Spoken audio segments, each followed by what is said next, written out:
So we are picking up from where we had left in our last lesson. And we were looking at costing methods. So today we look at job costing. We look at job costing methods. Job costing methods. Job costing methods. And we write this. Job costing is a form. Job costing is a form of specific order costing. Is a form of specific order costing, and it is used when a customer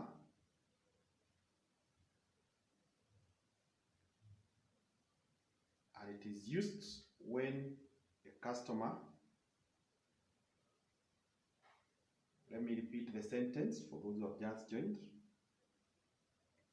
Job costing is a form of specific order costing,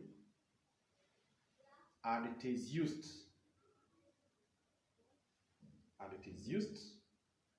when a customer orders a specific job to be done. Specific job to be done.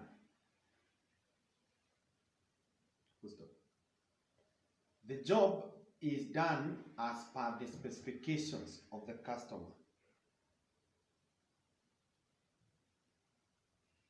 The job is done as per the specifications of the customer.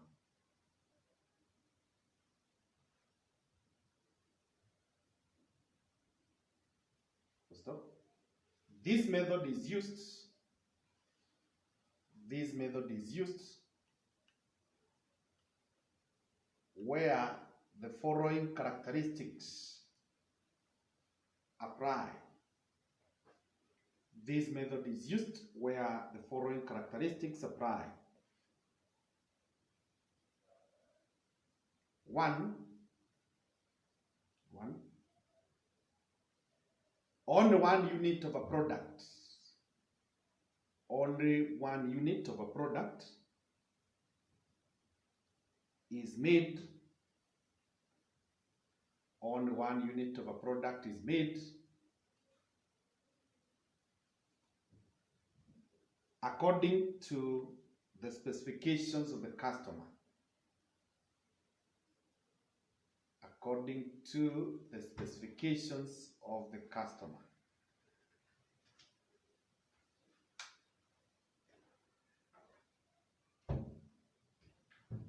Number two, completion period is less than 1 year.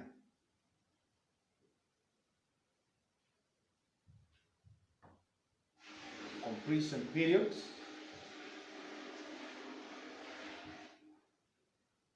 is less than 1 year.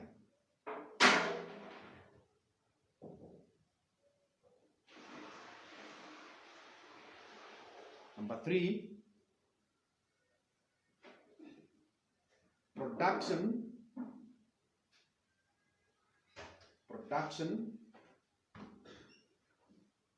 is not for stock. Production is not for stock.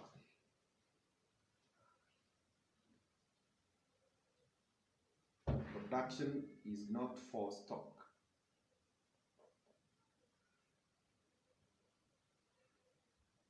Number four, each job is given an identification number.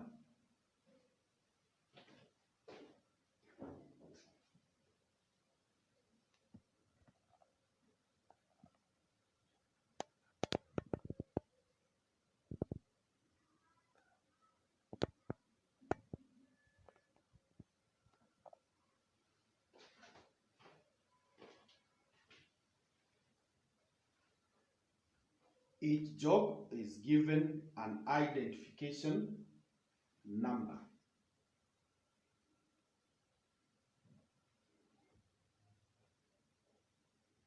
Yeah, so basically that is what we call job costing.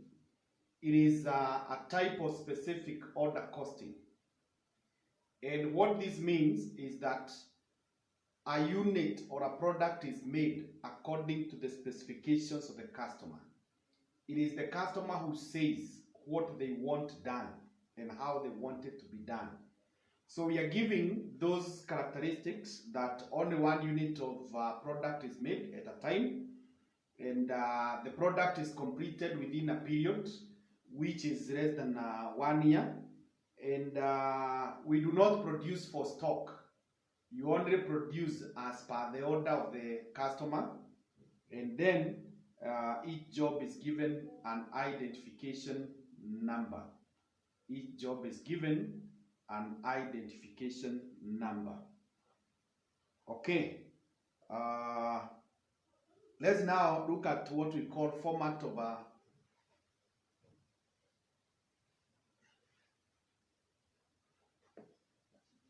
let's draw something called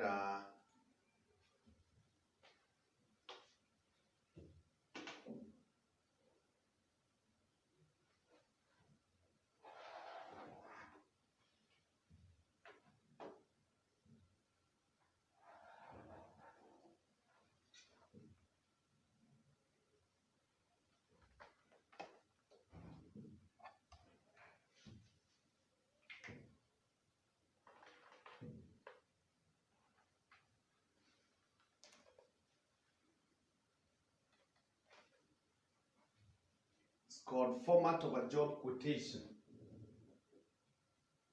Format of a job quotation.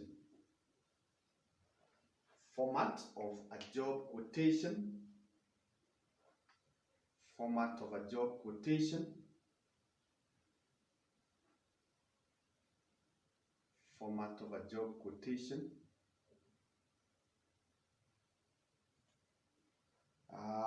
And we normally start with direct materials. The direct materials costs. You put it somewhere here. Then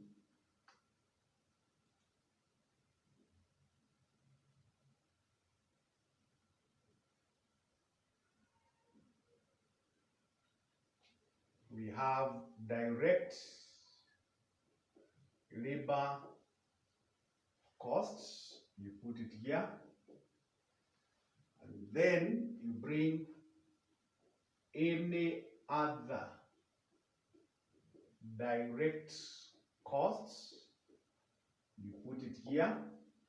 Now, when you add these direct costs, what you get is called prime costs. What you get is called prime costs. Then you add factory production overheads. Overhead costs, you add them there. And when you add them there, what you get is called factory production costs. Factory production costs. Then you say non-production costs. Non-production costs. Now, these non-production costs could be variable. Variable, you bring them here. They could also be fixed. You bring them here.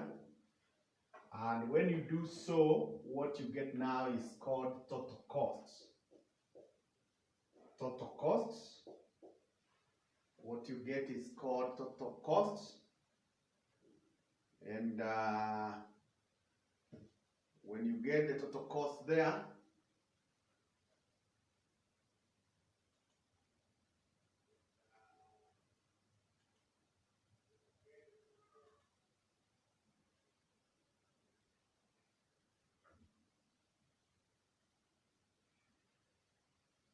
you now bring the profit here, and that one now will give you the selling price.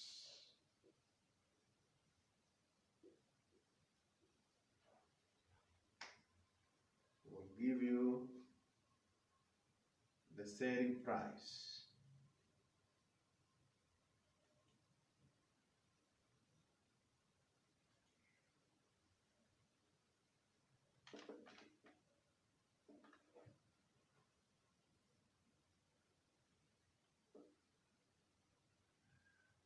Give you the selling price.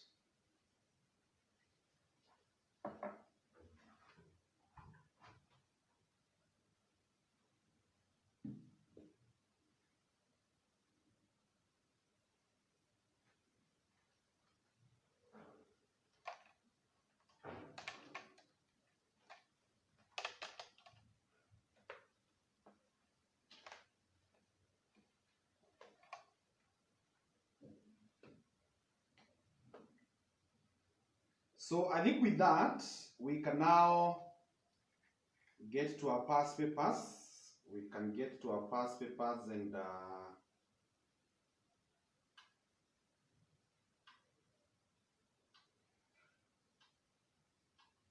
handle some questions.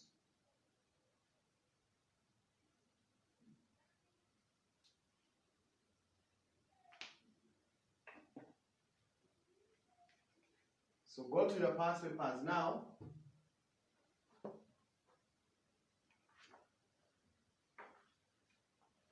Go to your past papers.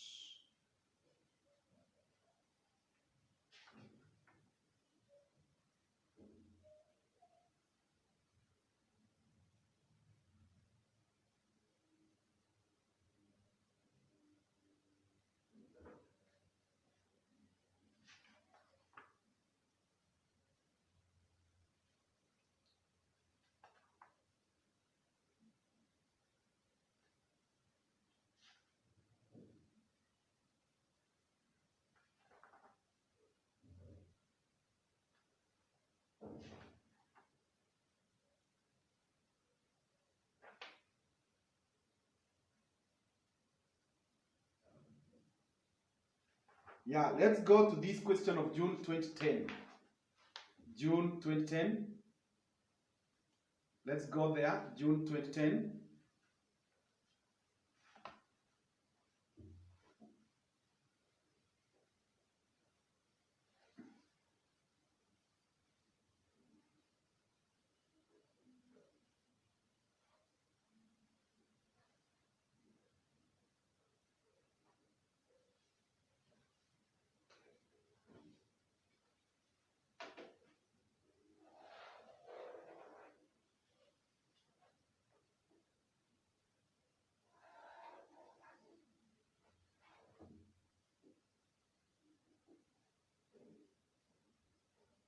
June 2010, question 1A. Question 1A. If you have seen it, say hi or say yes. If you have seen the question, say yes.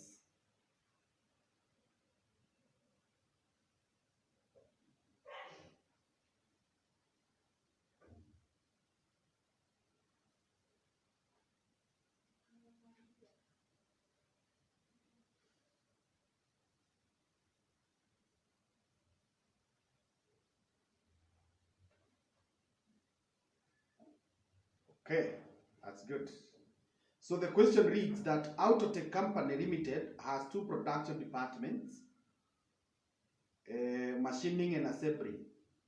The company also has three service departments: stores, engineering services, general departments, and general departments only.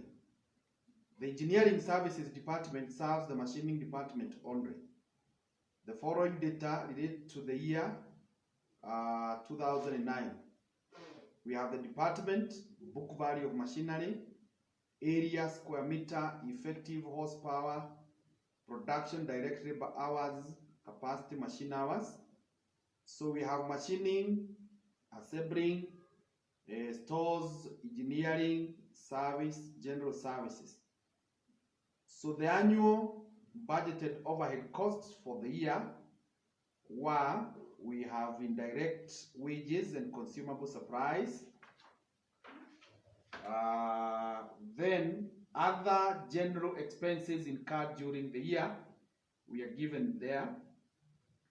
Then number 3 says the machining department is responsible for a special loading of insurance on the building because of certain fire risks. The results in a total building insurance cost for the machining department of 50% of the annual premium. The general services department is located in a building owned by the company.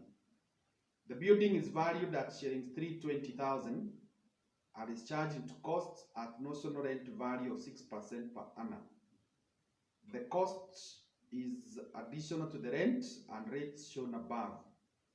The values of issues of materials to the production department are in the same proportions as for consumable supplies. General services expenses are reapportioned based on production direct labor hours. So we are told to do an overhead analysis sheet. So what we are going to do, we will prepare an overhead distribution sheet. Overhead distribution sheet.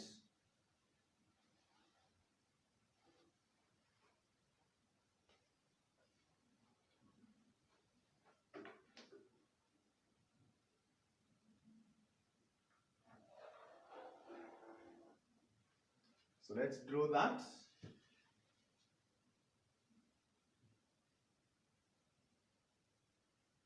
Overhead distribution sheet. Now this overhead distribution sheet will have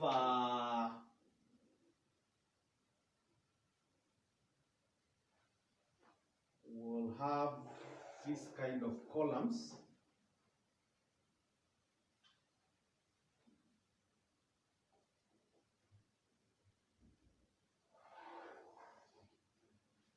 So we have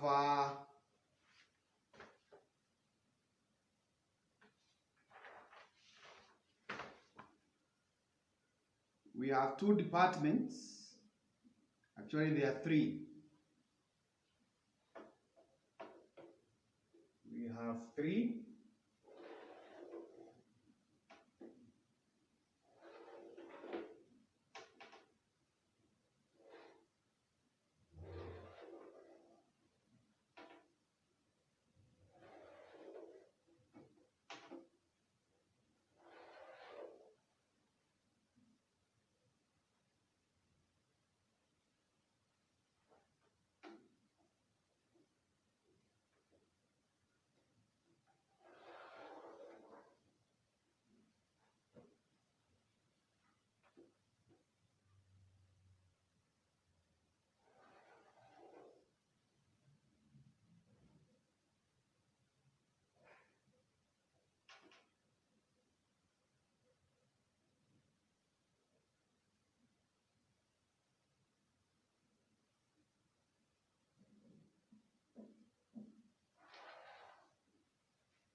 So here we have the overhead.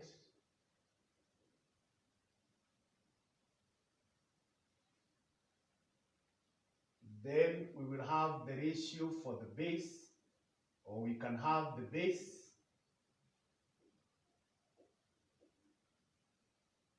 We have the ratio. Now these ones I will have to readjust because I need an extra column. I need an extra column.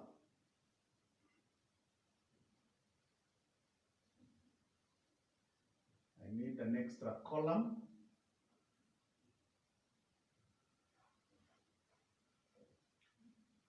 called multiplying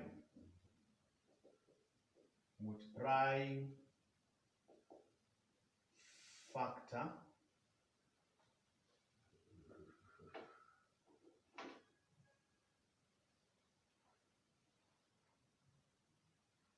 I think what I will do, instead of squeezing so much, let me adjust my camera.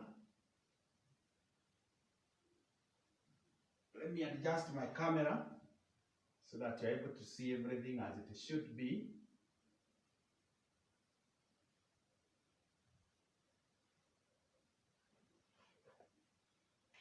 So here, the first one is overhead.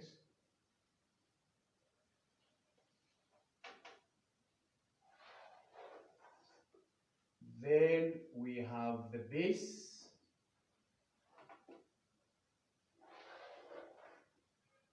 Then we have the ratio.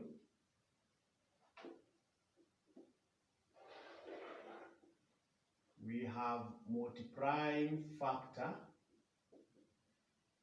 Multiplying factor.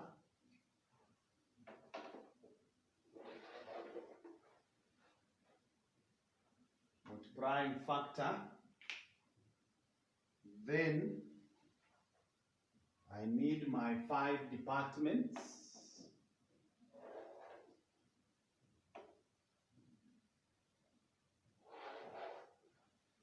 So the first one is called machining.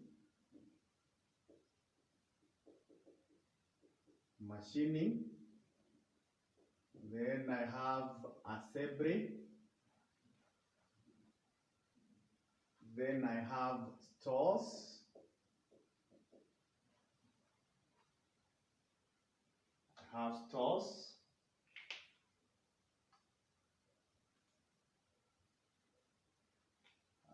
Then the engineering.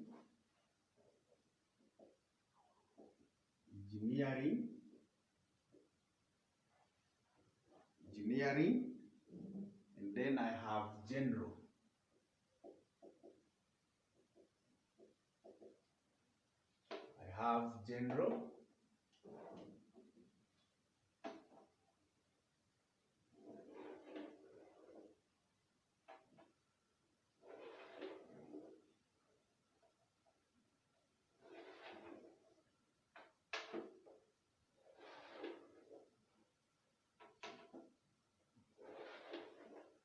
So these ones are called production,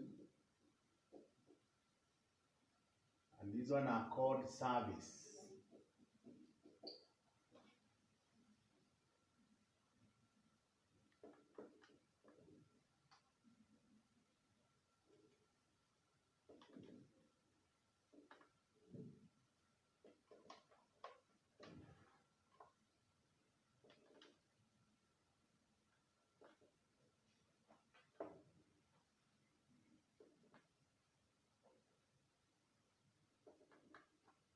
Up to that point,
once you finish drawing, let me know.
Yes, you can see.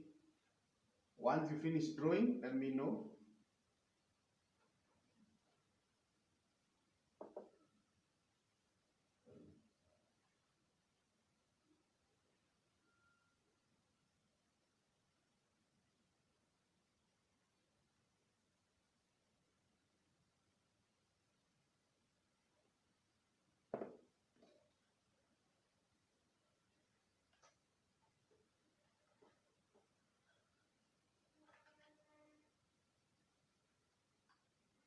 The others, have you finished?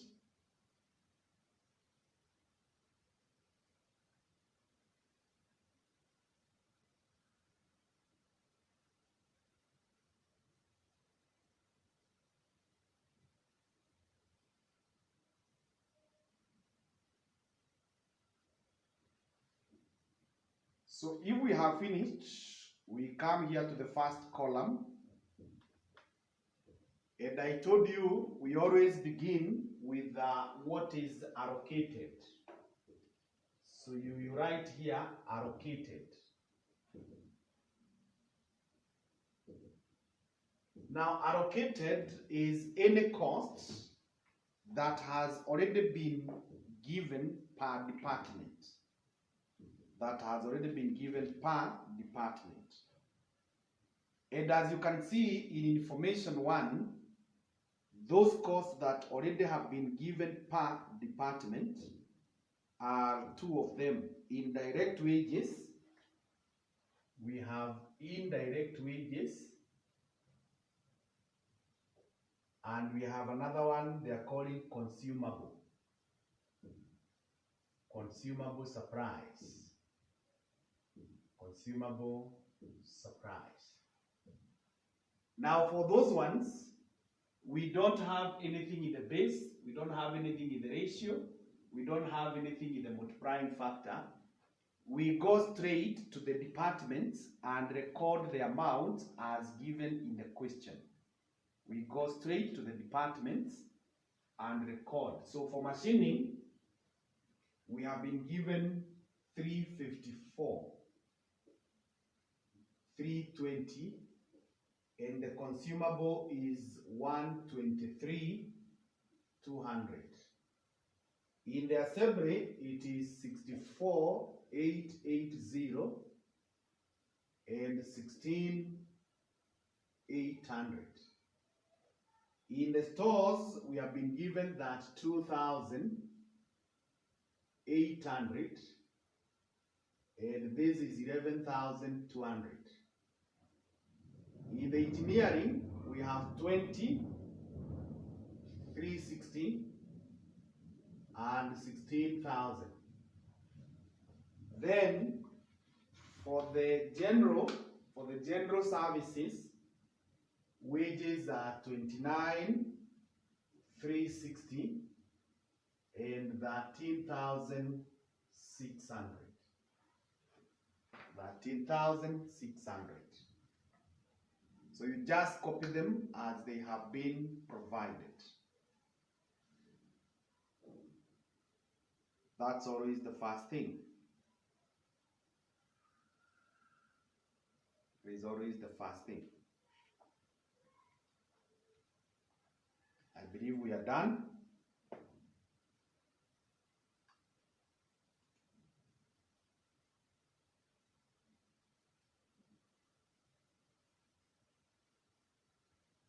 So if we are through with that, we now go to the next item. And the next item is called apportioned. Apportioned. Apportioned.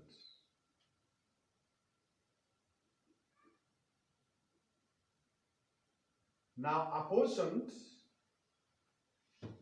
it is where a cost has already been given as a single figure.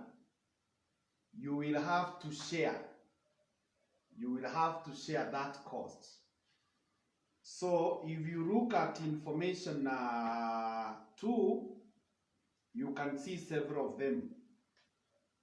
The first one is depreciation on machinery. Depreciation.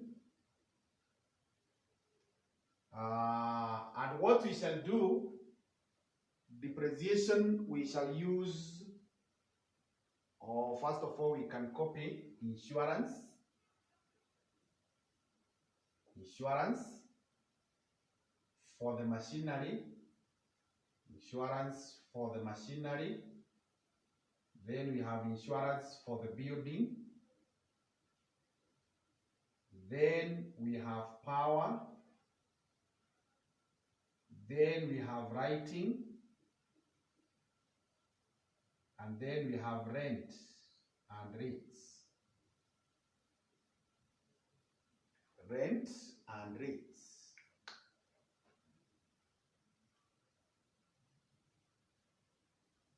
Rent and rates.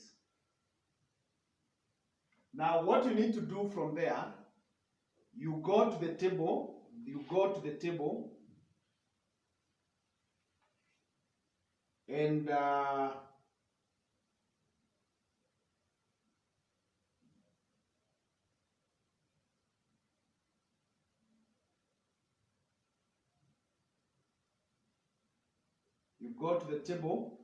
and identify the bases that could be used, the bases that can be used to share these costs.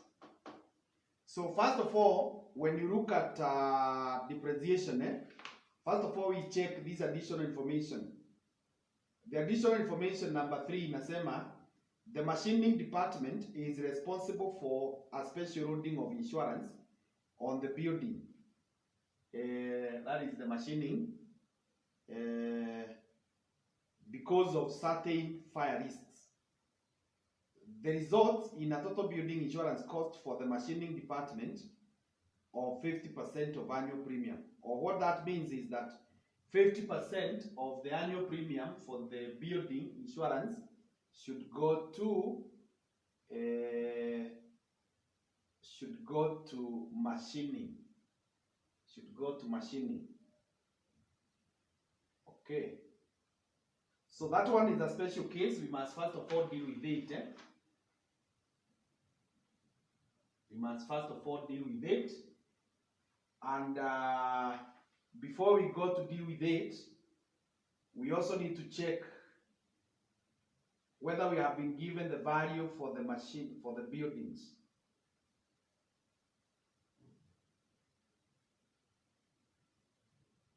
We can use the book value. We can use the book value here. The book value. So come here where we have the insurance for the buildings, and you talk of no, let's use the area. Let's use area. Area of the building.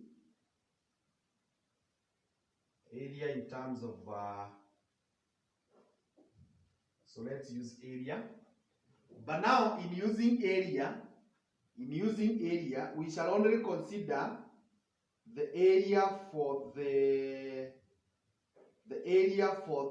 assembling, stores, engineering, and service, and general services. We shall ignore machining, because machining we are already told to have the 50%. So this one you can just put a comma because it's really not a ratio.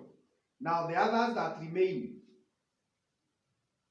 8,000, 2,000, 2,500, and 1,500, we can simplify them, and the simplest way we can talk of 80 is to 20 is to 25 is to 15 is to 15.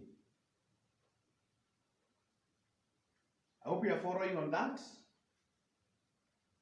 I'm doing the ratio for the area, the one that is in this table here, the following data,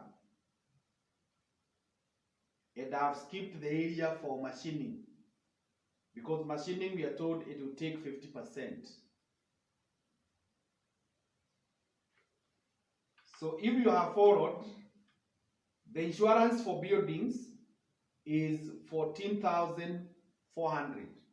So 50% of 14,400 will be what?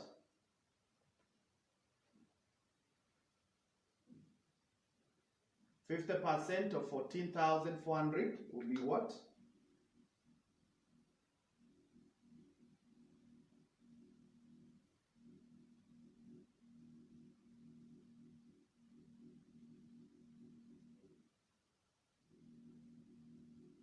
Yeah, 7,200. So this 7,200 is the one that is to be shared by the others.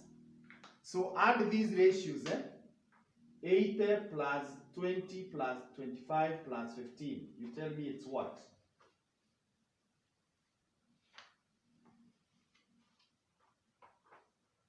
$80 plus 20 plus 25 plus 15.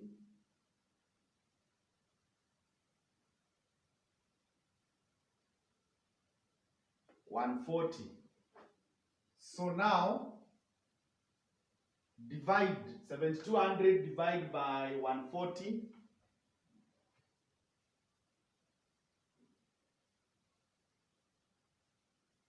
$7,200 divided by 140.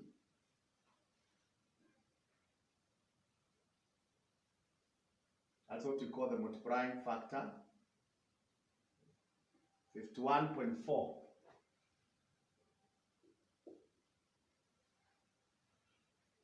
51.4. Now, when we come to share this cost, when we come to distribute these costs, in the machining is taking 50%, which is 7,200. So this is 50%. So you put there, taking that. The others, you take this ratio, you multiply by this. So let's start. Tell me 80 times 51.4.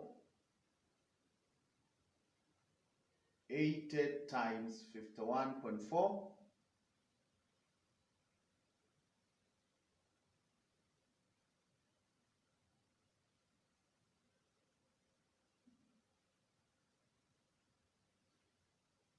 $41.12.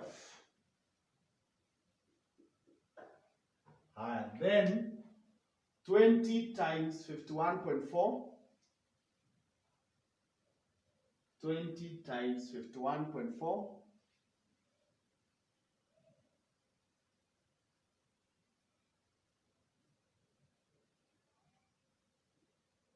$10.28. 25 times this.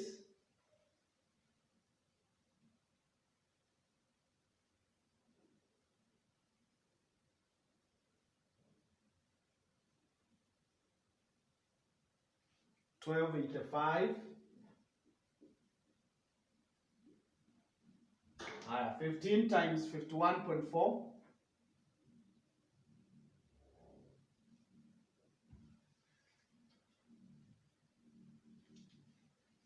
771. So now we have to share the others.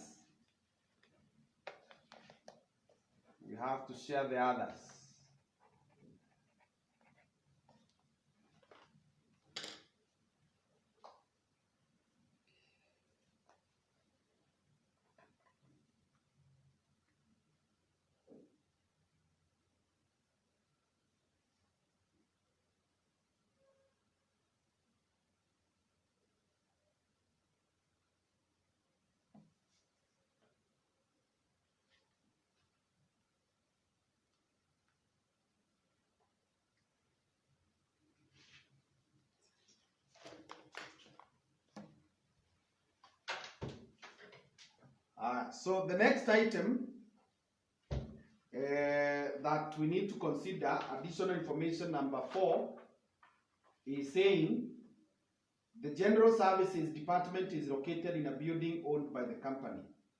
The building is valued at $320 and is charged to costs notional rental value of 6% per annum The cost is additional to rent and rates shown above. So that means, what that means is that there will be another cost here called notional rent. So let's come here and put it. Notional. Notional rent is the rent you charge, yourself if you are the owner of that building. So we are told it is going to be 6% and the building is valued at 320,000. That will go to general services. So I can compute it here. 6% of 320,000.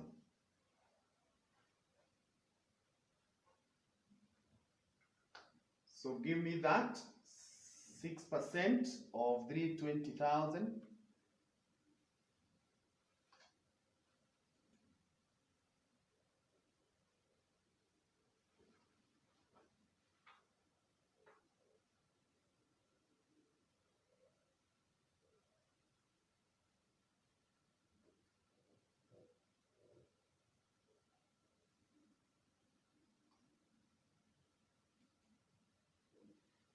$19,200. So that 19,000, you come and charge it here in the general. 19,200. You take it to where we have the general services.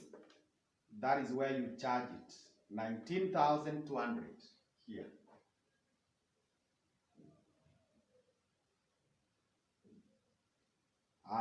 Let's check whether there is any other additional information. Number 5 says the values of issues of materials to the production departments are in the same proportions for consumable supplies. General services are apportioned based on production direct labor hours. So what that means is that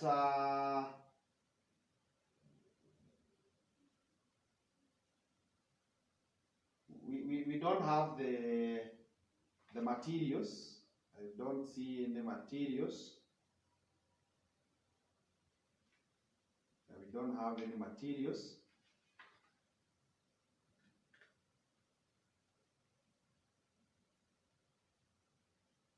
Okay, so this one will apply when we come to reapportion. When we come to reapportion, that's where we shall apply it. So with that now, we can proceed with the other apportionments. We can proceed with the other apportionments. And this is now the way. So the first one that is to be apportioned is the depreciation. So depreciation, we shall use book value.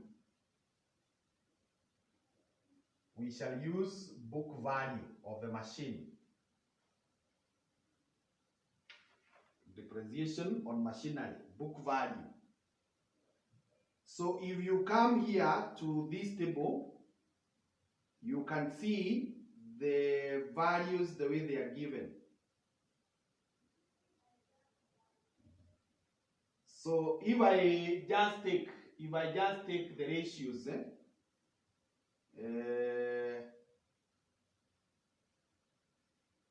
I divide by 2. I divide by 2, then I'll talk of 420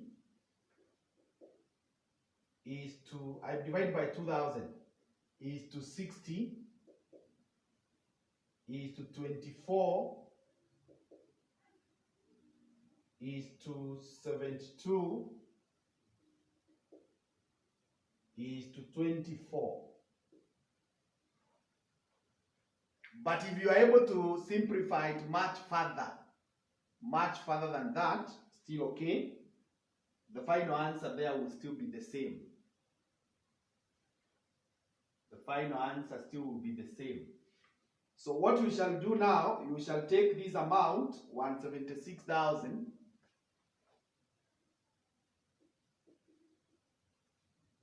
you divide by these ratios. Add these ratios and tell me how much they are.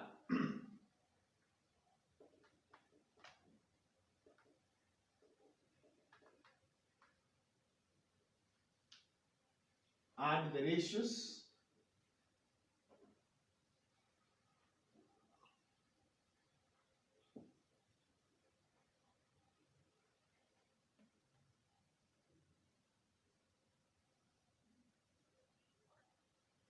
$600. So take this figure, you divide by 600, the 176,000.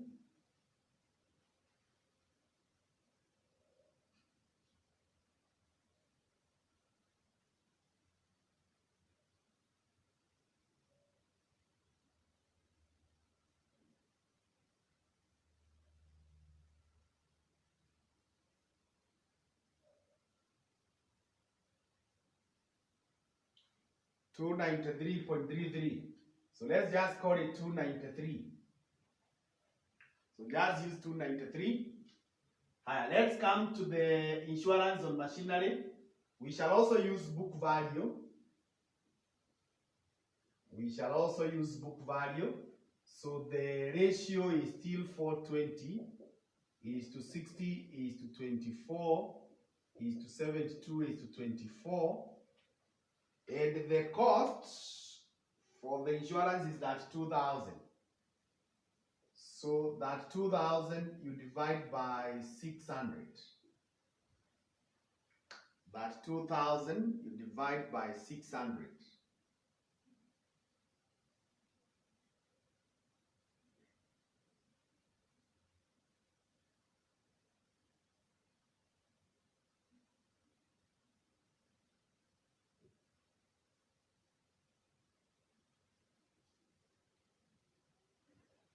So we can take 53.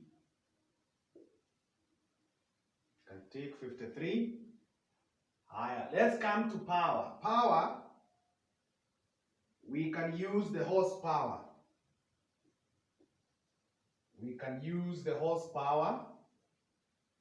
And this one is given in terms of percentages. So I can even divide by 5. If I divide by 5, that would be 17. That's all. 17 is to 1, is to 0, is to 2, is to 0. If you take the horsepower. So you now take the cost of power, which is 28,800. 28,800. Divide by the total of these ratios. So tell me 17 plus 1 plus 2 is what?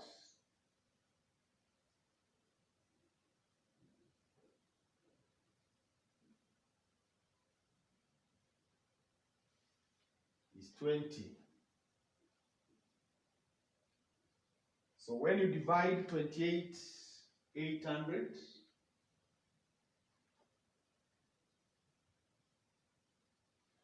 $1,440. Let's come to writing. Writing, we can use area.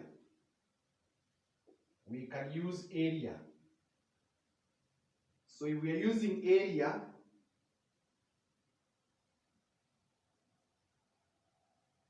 we can use the ratio that we had here. So now it will be 110 is to 80 is to 20 is to 25 is to 15. That is the ratio. We have 24,000. 24,000.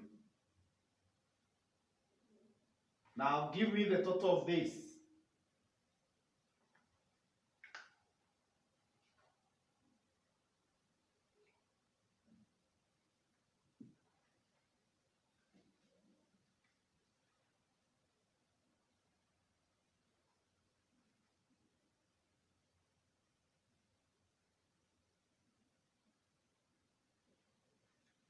250.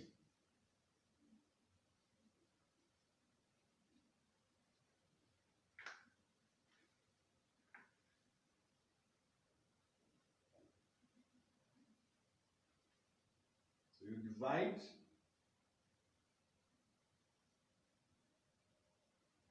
96. Even rent, let's also use area. 110 is to 80 is to 20.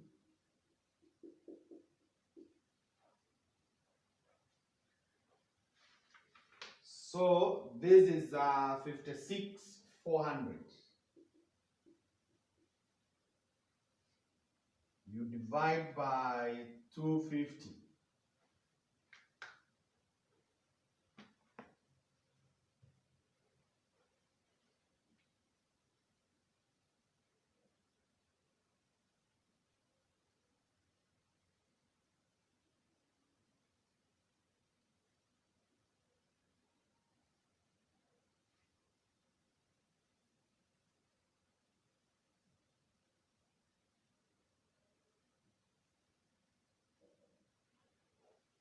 So we can take 226.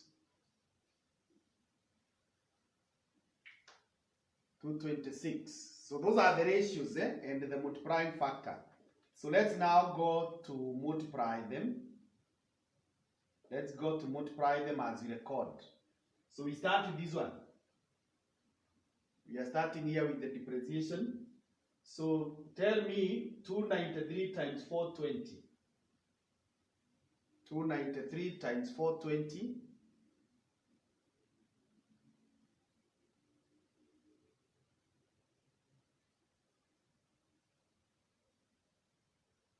Two 93 times 420 is 123,060. So you record it here. Then multiply by 60. 293 multiplied by 60.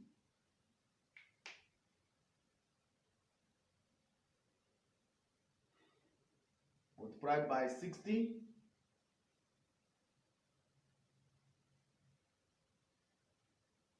17,580. You record it in the second department. Now multiplied by 24. These 293 multiplied by 24.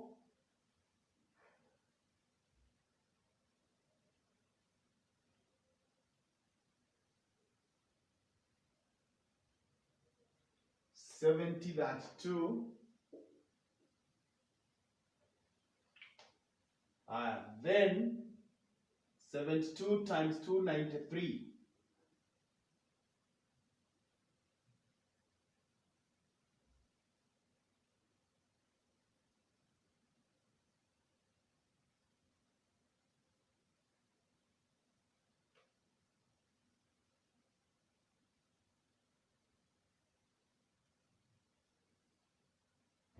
$21,096.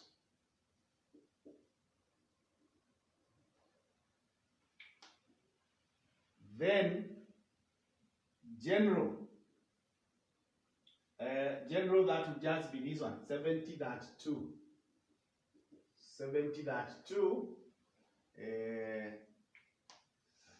So let's come here now to insurance for the machinery. Tell me 53 times 420.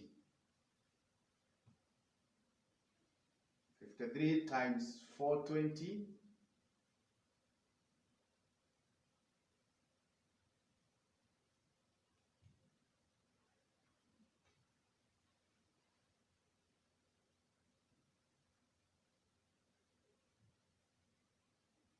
Three times 420. 22,260.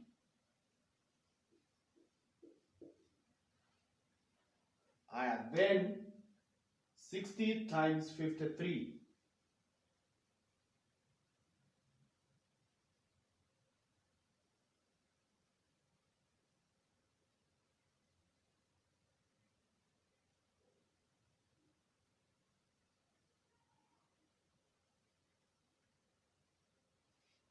That 180. 24 times 53.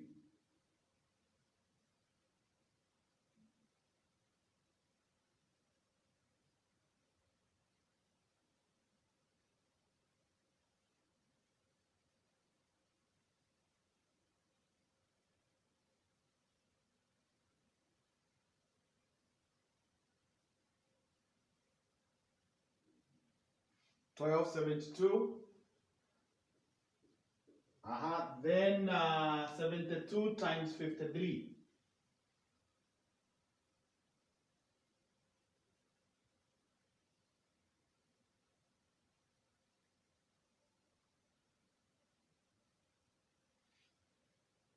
$38.16 and $12.72. Let's come to this one for power. 17 times 1440.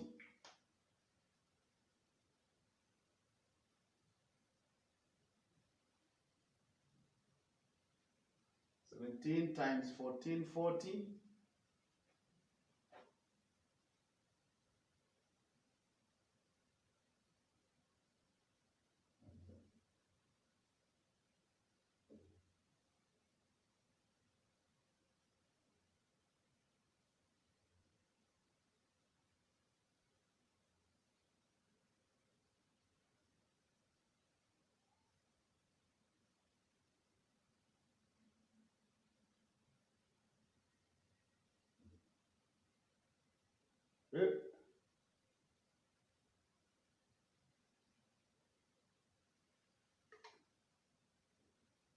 $24,480. Then times 1, this will be 1440. Now this one you're not giving anything. So 1440 times 2.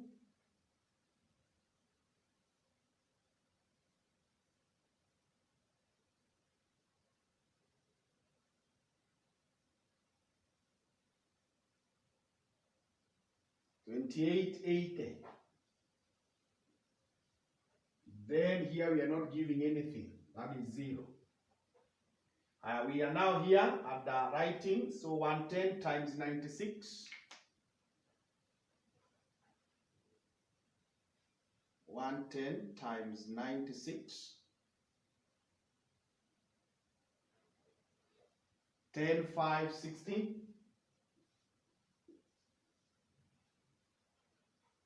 80 times 96.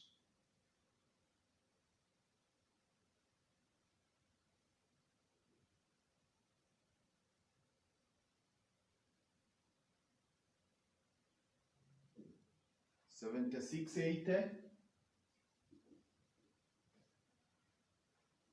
20 times 96.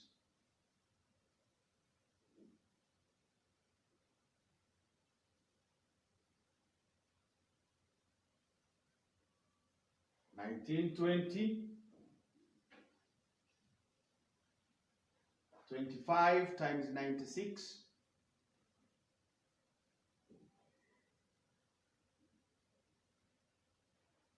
2400.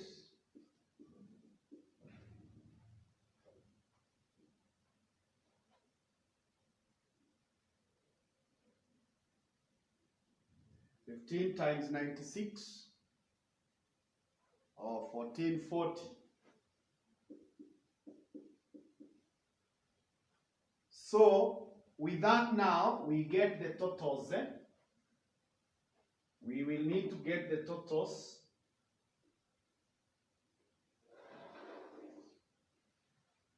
Which are called the subtotal. You just call them the subtotal here. So you start adding from up here, where we have 354. You add all of them from here. These 354, it is all you add up to here. Give me the answer.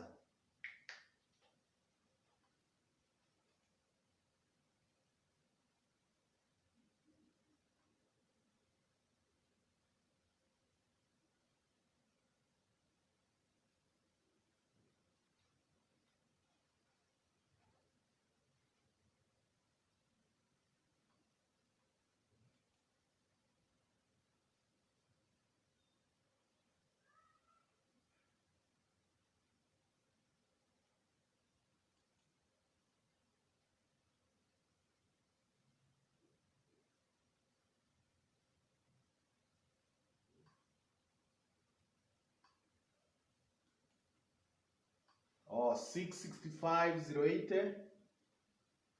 Let's get a confirmation.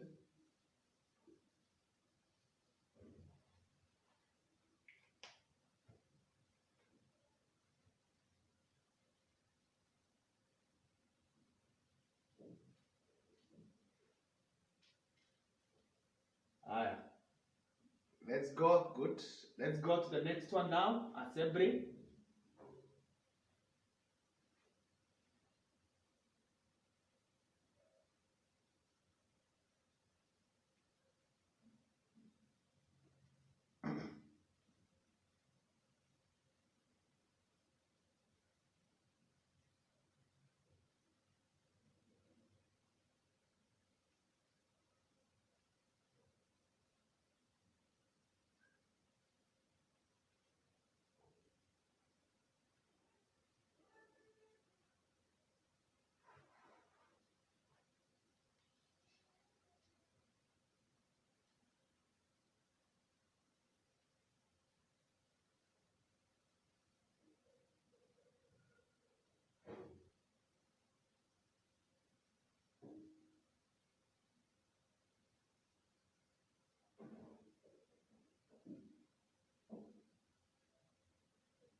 So those two figures have differed.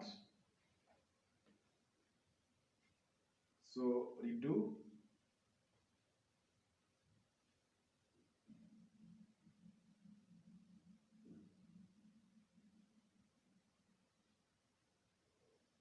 Redo your figure.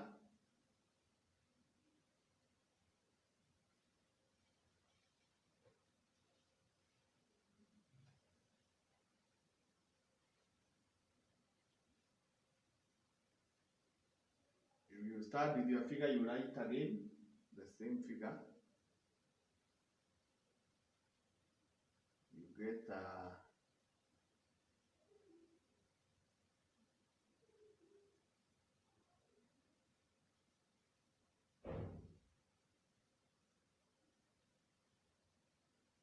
okay, and see 115, 672.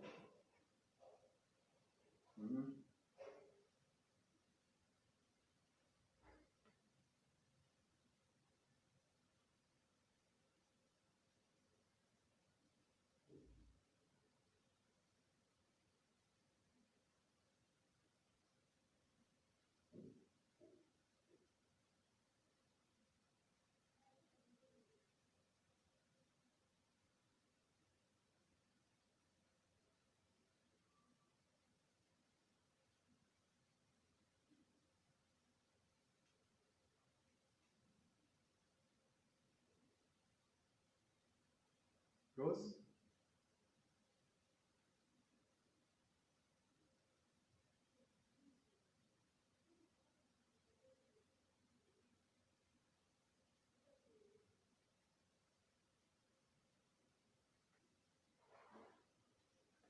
Yeah, I think this 115 is correct. 115, 672. Because these figures are not high. These two is 80, this is 97. So 97, that is 100, 104, 105. Yeah, around there. Is not much. Yeah, good. Those. Let's go to the third one. Let's go to the third one.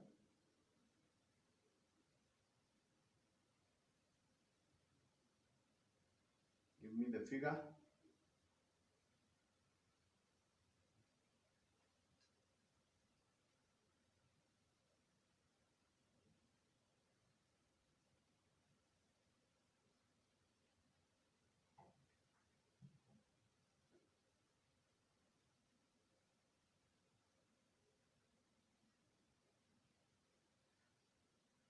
$55,252.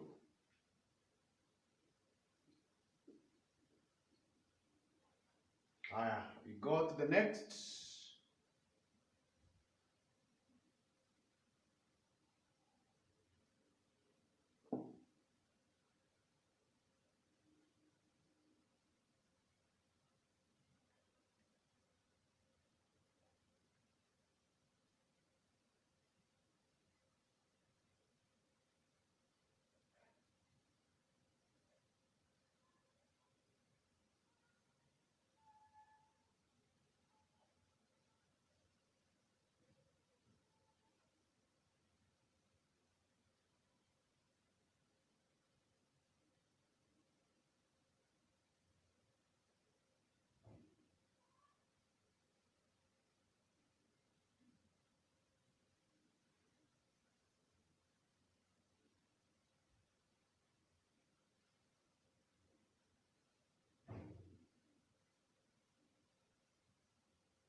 Yeah, 68,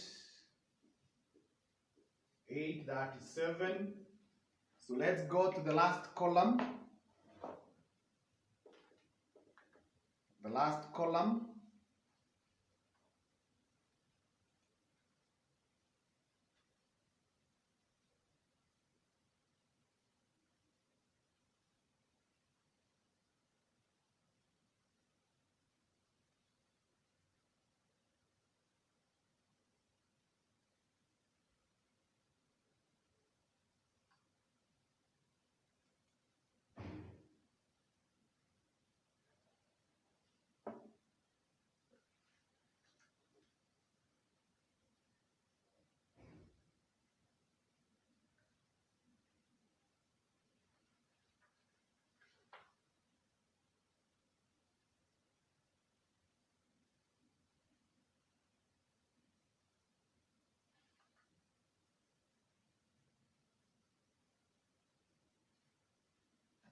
Okay, 72, 675. Now from there, we now proceed to do the reapportionment.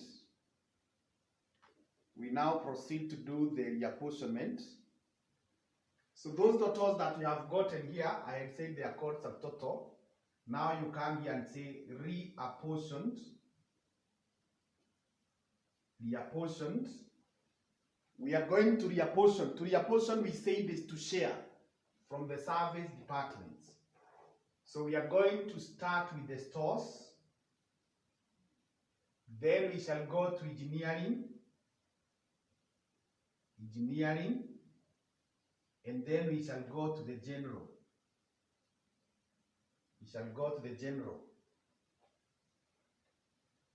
Then after that now, we will have the total. That's where the sheet will end. We will have the total.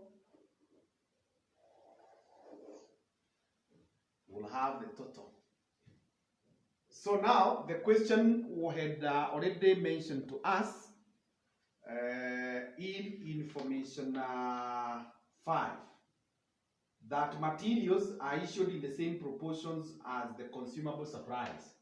So for the stores, the base we are using is the surprise. Then for the engineering, we are told now engineering they have not mentioned, but we shall use labor hours. Let's use the labor hours that are given there.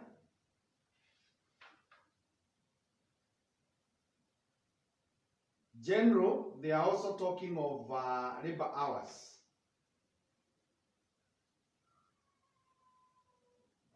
So we shall also use labor hours. So let's also use labor hours for the general. So the ratio for the surprise, we are going to use these amounts, the amounts that are here in the surprise for the two departments. So this one, if I divide by 100, I will get 12 that 2 is to 168.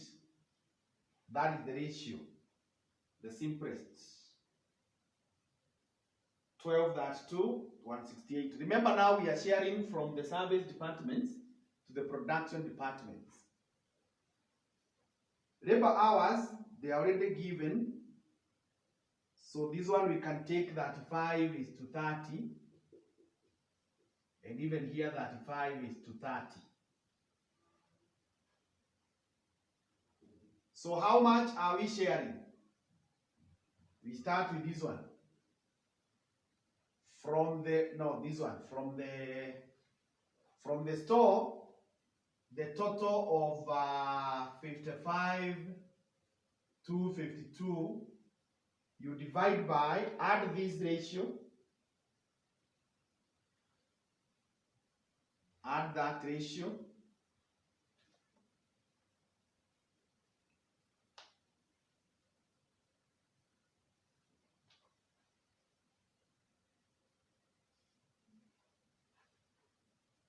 add that ratio.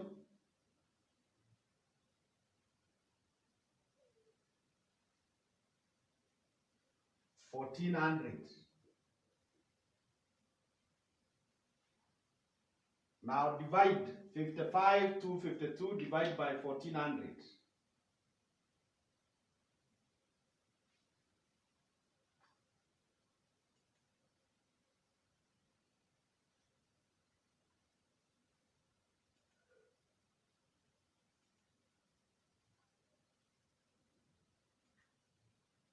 You get that 9. Alright, let's come to the engineering. Engineering, the cost we had here was 68,837. 68,837. You divide by the total. This is 65. You divide by 65. Tell me what we get.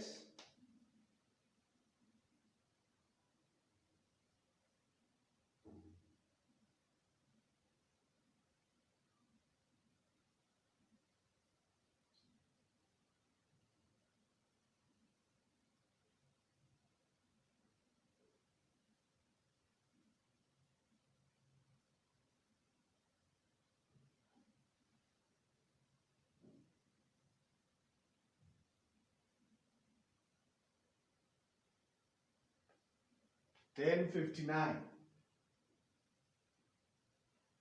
And then 72,675. You divide by 65.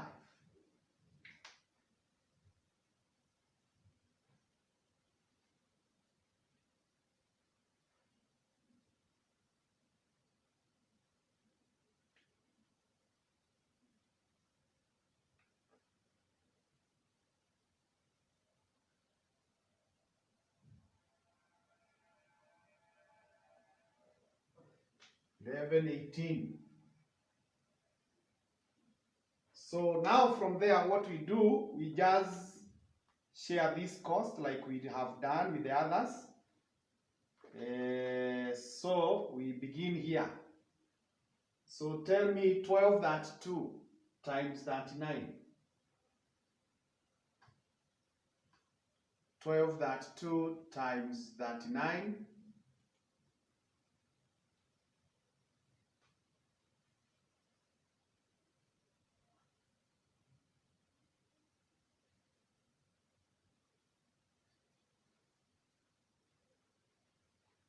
$90.48.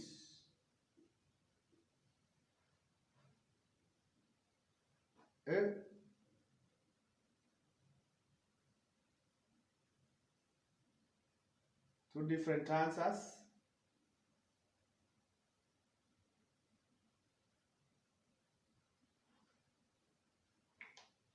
Yeah, I guess the 48 is the correct one.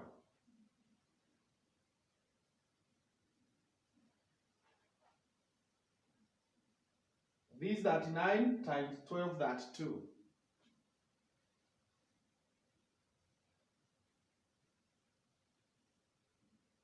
Yeah, 48,048. Now multiplied by 168. 168 times 39.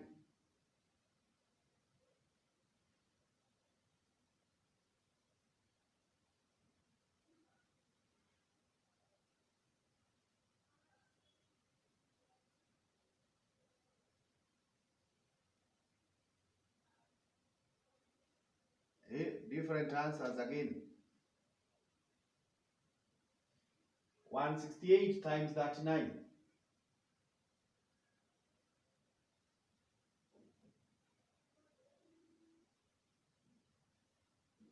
I think the correct one is 65.52. Yeah. Then for this one here, this one, because it's where we are getting the cost from, you write 55 to 52, but you put it in brackets. You put it in brackets because you are removing. Then there is nothing we are giving here, and there is nothing. This is a method we call direct. Let's come to this one. Take 1059 times 35. 1059 times 35.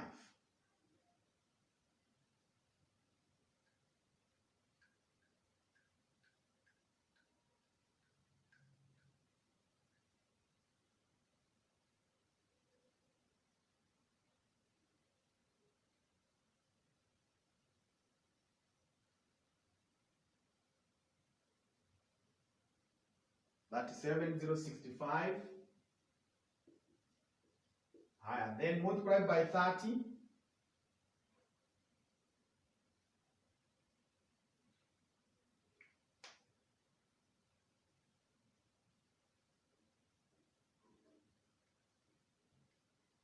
That 1770.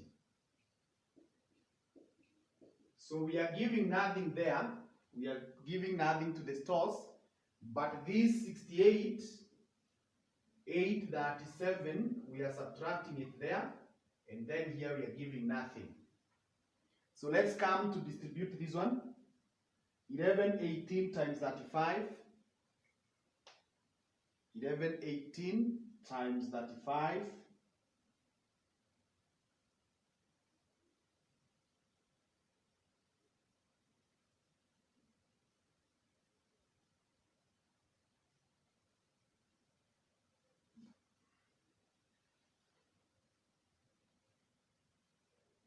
That 9130.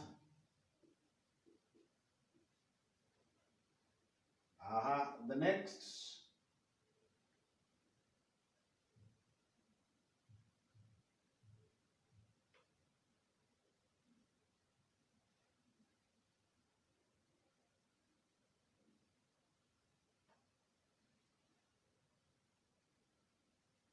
That 3540. So this one is 0, this one is 0. Then here we have 72,675. Now you add these two. So here we will get 0. This is 0, this is 0. Now you add here. Kuanzia hapa 665. So you add this. So that we get the total of machining.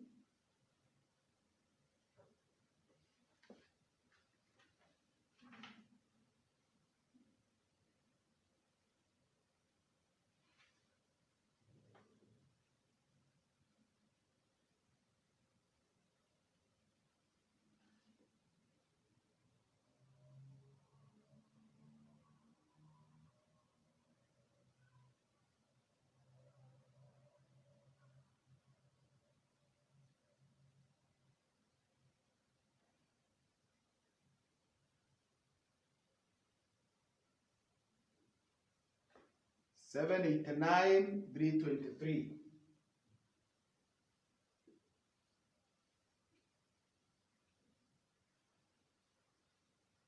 Next.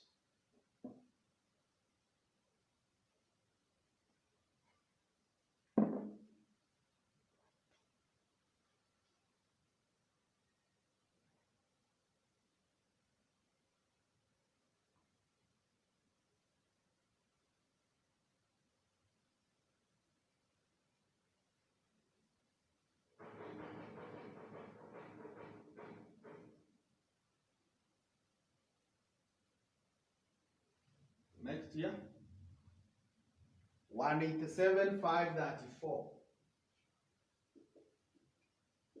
Now divide this one. Now this one, first of all, divide this. Divide this by 30,000. Divide by 30,000. This one. Divide it by 30,000. Give me the answer.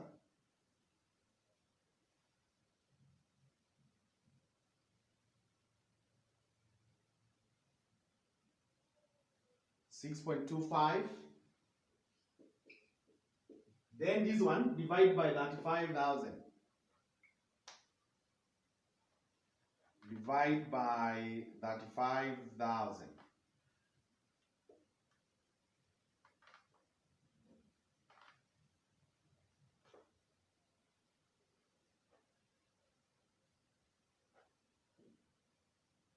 22.55. Now these ones are the ones the question had called overhead absorption rate. So the OER, that is the OER when you divide by the labor hours. So we are going to stop there. We are going to stop there. And I propose we have the next class on Thursday, 4 a.m. On Thursday, 4 a.m. Is that okay?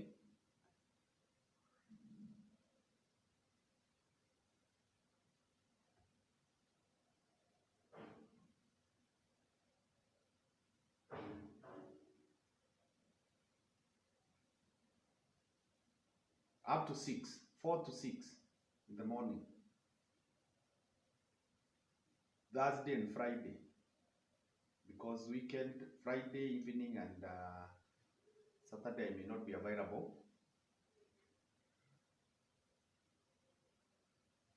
Okay, thank you very much.